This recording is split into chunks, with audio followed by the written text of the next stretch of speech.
Baik, Masya Allah.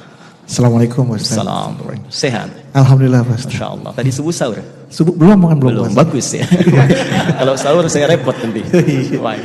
Silakan. Kalau pertanyaan saya memang benar ingin bertanya karena belum ada jawabannya Pak Ustaz. Baik. Jadi kadangkala kita suka tidak sengaja dalam kehidupan sehari-hari terjebak atau masuk dalam perilaku syirik yang tanpa kita sadari gitu Pak Ustaz. Misalkan nih, saya pergi ke dokter, ya kan? Setelah pergi ke dokter, penyakit saya terobati, sembuh gitu.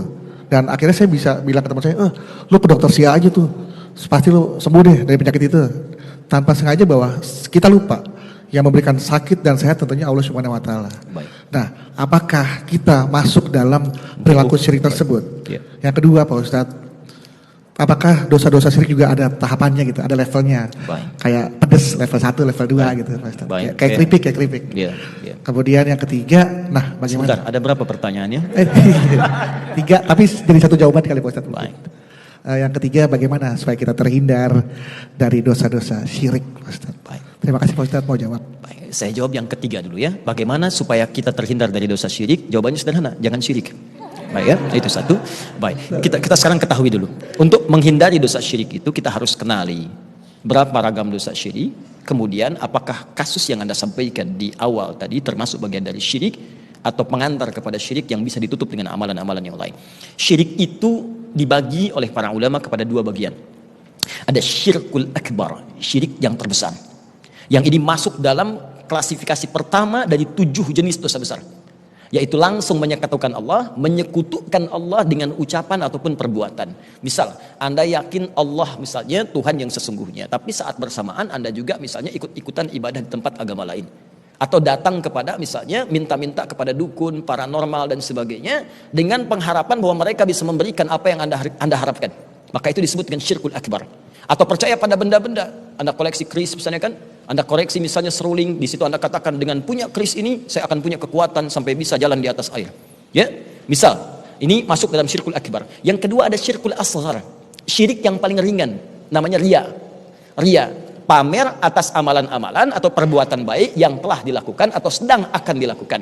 Maka konsekuensinya yang kedua ini seketika menggugurkan semua amal. Misal, Anda mau berinfak di bulan Ramadan, sudah disiapkan. Infaknya misalnya 100.000, tapi begitu mau dimasukin ke dalam kencelengan, Anda kemudian perkenalkan dulu 100.000, ya. Nah, itu riya namanya. Begitu Anda kerjakan turun Quran surah kedua ayat 264. Kata Allah, ya ayyuhalladzina amanu la tubtilu shadaqatikum bil manni wal adza kalladzi yunfiqu malahu ria'an nas. Hai orang-orang beriman, jangan engkau gugurkan semua amalan yang pernah engkau kerjakan dengan perbuatan yang merusak. Contohnya riya, infak riya, salat riya. Anda tarawih pengen dilihat orang, supaya orang tahu saya tarawih itu riya. Sebelum tarawih Anda merasakan itu, bikin status. Nih, saya ingin sampaikan pada dia, jangankan dia, saya pun bisa tarawih. Bikin status, baru dibikin status sudah hilang semua amalan tarawihnya. Habis. Ya, hati-hati.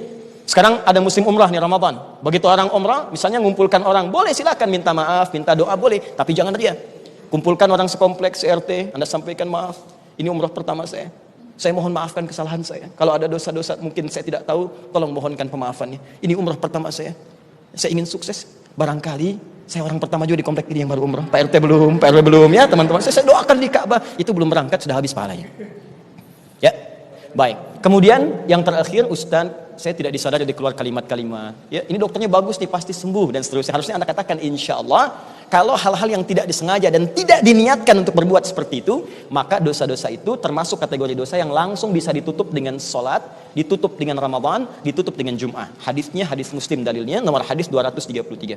Nabi menyampaikan, as-salawatu ila salawat, wal jumu'atu ila jumu'ah, wa Ramadan ila Ramadan kafaratun lima bainahunna. Salat satu ke salat yang lainnya, Jumat ke Jumat, termasuk Ramadan ke Ramadan, menggugurkan dosa-dosa kecil yang tak sengaja dan tak diniatkan terjadi seperti itu. Kalau sadar kemudian salah, cepat istighfar. Itu rumusnya di Quran surah ketiga ayat 133. Wasari'u ila maghfirah. Paham insyaallah? Baik, Allah taala alam bissawab. Tingkatkan iman dan takwa. Ramadan bulan mulia, sambutlah dengan bahagia. Marhaban ya Ramadan.